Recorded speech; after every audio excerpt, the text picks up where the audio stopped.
In the name of God, the compassionate, the merciful. There is a frequently asked question why we cannot see God. It's interesting.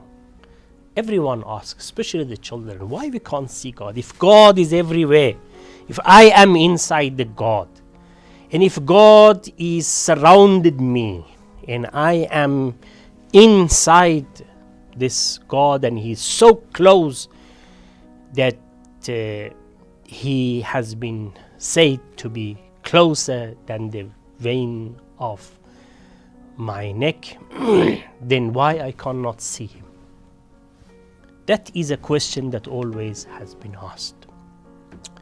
Imagine fish has been born inside the water, dies inside the water, and the entire life is depending on this water and always floating in the water, surrounded by water. Go to Mr. Fish and tell him, you are lucky, you are always swimming in the water. He says, water? What is water? I never experienced water in my life. What are you talking about? Let us change the subject. Tell him the water is what you are inside floating in. He said, I can't see anything around me. Take the tail of this fish out of this water for just 5 seconds, 10 seconds. Let the fish start breathing hard. And then drop it back into the water. Then you ask the fish, you are in the water. He says, yes, now I can understand what is water and what is non-water. Why?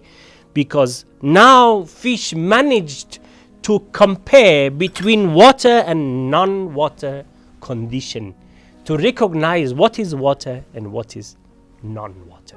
We are like fish, floating in God, born in God, dying in God, living by God, in God.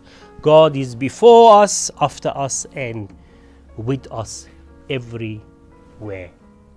But why we can't see Him? Because there is no one there to be able to take us out of the boundary of this God and give us the opportunity to compare the godly condition with a non-God environment, for us to be able to compare the two conditions and recognize which is God, which is non-God.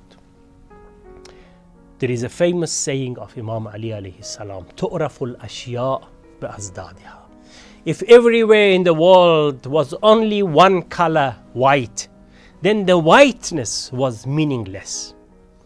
We can recognize between colors just because there are different colors that we can compare.